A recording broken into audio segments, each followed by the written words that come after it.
Bounefait, bonjour, on sait que tu es la tête de liste du PS et tu es notre deuxième candidat à passer aujourd'hui devant notre écran. Bonjour.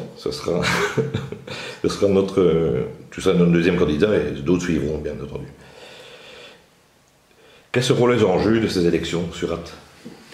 Je pense qu'il y a les enjeux sont vraiment liés aux potentielles difficultés qui se présentent. La première difficulté, c'est une question de redressement financier. Je pense qu'on ne peut plus le nier aujourd'hui. La ministre elle-même s'est positionnée en disant qu'il fallait vraiment prendre des mesures, qu'il fallait intégrer un plan de gestion, qu'il fallait vraiment revoir un peu la manière d'avancer dans les dépenses de la ville. Et puis il y a d'autres enjeux qui sont liés notamment à la mobilité. On ne peut pas nier aujourd'hui qu'il y a un problème de mobilité, notamment dans le centre-ville d'Ath et sur les faubourgs, et la question du logement aussi, parce qu'on voit fleurir des logements un peu partout, dont des logements de standing qui aujourd'hui font augmenter les loyers. Un loyer pour un appartement aujourd'hui sur Ath, on est entre 700 et voire 900 euros pour un appartement de base. Et donc si on veut que demain la jeunesse puisse encore vivre à Ath, il faut absolument réagir et prendre des mesures sur le sujet. Si tu devrais être au pouvoir demain, quel serait le premier point que tu appliquerais, la première mesure que tu appliquerais? Je pense que la première mesure que j'appliquerais, c'est faire un état des lieux tout à fait objectif de la situation, avec tous les services. Donc en intégrant les services communaux, en intégrant les services du CRAC, en intégrant les services du SPW, donc de la ministre. Je pense qu'il faut vraiment demain faire un état des lieux de la situation pour avoir toutes les informations de manière précise et voir comment on peut avancer. C'est vraiment ça qui va faire en sorte qu'on pourra demain développer tel ou tel projet. C'est être certain de la situation notamment financière, la situation du personnel, la situation des services, et voir demain comment on avance pour faire en sorte justement de ne pas avoir de soucis dans les mois et les années qui viennent. C'est vraiment important. Pourrais-tu donner les 2 points de ton programme le plus important? En tout cas, dans l'élaboration de notre programme, il y avait un élément qui était tout à fait essentiel au départ, c'était une participation citoyenne pour l'élaborer. Ça a déjà été le premier point. Dès le mois de mai, on a fait le tour des villes et villages, de la ville et des villages de l'entité. Et on a élaboré un programme avec plus ou moins 200 contributions citoyennes. Aujourd'hui, le programme est élaboré, il fait 25 pages. On le présente aujourd'hui d'ailleurs à la population. On a déjà fait quelques villages et on continue, on va en faire 5 ou 6 en tout. Et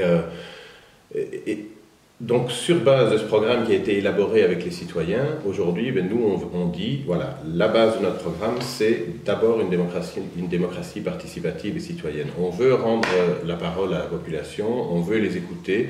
Lorsqu'il y a un projet important qui doit se créer quelque part dans la ville ou dans un village, on veut que les citoyens soient entendus. Et donc, on ne fera pas de travail.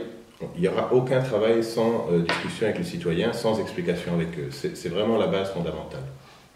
Et ensuite, parce que c'est un élément important qu'on ne peut pas nier, il faut tendre vers le redressement financier de la ville.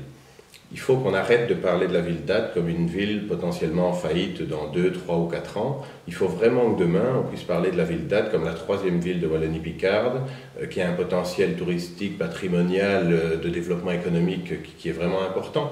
Et donc, je pense vraiment qu'on peut avancer sur base de ces éléments et faire demain en sorte que cette ville soit encore plus belle qu'aujourd'hui.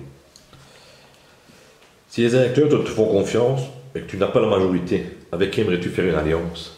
Je pense que d'abord, il faut laisser la parole aux électeurs parce que c'est important, vraiment important de voir comment ils vont soutenir la démarche qu'on met en place. Et une fois que les électeurs nous auront fait confiance, on avancera sur base de discussion, sur base de programme, sur base de négociation. Ça me paraît essentiel aussi. Mais laissons d'abord l'électeur choisir. Il te reste 2 minutes 30. Quand tu parles d'informer les gens, de les faire travailler avec vous, comment tu vas faire ça donc? Mais donc, ça fait partie de notre programme aussi, c'est écrit noir sur blanc. La démarche, c'est vraiment une démarche de démocratie participative. Donc on veut, par exemple, créer des commissions citoyennes, mais des commissions citoyennes décisionnelles, pas juste des commissions citoyennes. Des citoyens, c'est le citoyen lambda pourra faire partie de cette commission. Voilà, exactement. Donc, comme on le fait, par exemple, dans le cadre du développement rural, C'est-à-dire qu'on crée des commissions, commission logement, commission mobilité, commission... Mais qui doit être... tu dois être conseiller pour ça faire partie de cette Non, commission. enfin, oui, sur la base même des commissions communales, il faut être conseiller communal. Mais on peut très bien décider de créer des commissions et de faire un appel aux citoyens en disant, tiens, quel est le sujet qui vous intéresse le plus ? Si on a 200 candidatures, évidemment, il faudra faire un tri, mais on essaiera de faire un tri de manière sensée, où on tiendra compte du territoire, où on tiendra compte de toute une série d'éléments. Mais il faut vraiment que demain, on puisse dire à la population, on veut vous intégrer dans la décision, on veut vous intégrer dans notre travail, et on vous permet de le faire avec des commissions citoyennes dans lesquelles vous pourrez décider, pas juste parler, dans lesquelles vous pourrez décider et vous faire entendre. Et ensuite, évidemment, il faudra respecter le principe démocratique. Donc les commissions citoyennes prendront des décisions, et puis ça viendra sur la table du conseil communal, où là aussi, ce sont des séances publiques et où les débats pourront avoir lieu. Je pense que c'est ça l'avenir du travail politique qu'on doit faire. Il faut remettre le citoyen au cœur de nos décisions, il faut vraiment travailler avec eux. Il y aura des référendums ou ce sera uniquement des rencontres, quoi? Je pense que ça, on pourra l'élaborer au fur et à mesure. Le principe même de notre travail, c'est de dire le citoyen doit décider. Si on se rend compte à un moment donné qu'on doit aller plus loin sur des grands choix de société, pourquoi pas? Moi, je ne suis pas opposé ni au référendum. La seule difficulté, c'est qu'il faudra à chaque fois bien informer la population pour qu'elle puisse faire des choix en âme et conscience, en ayant tous les éléments. Mais sur le principe, je suis vraiment opposé à rien.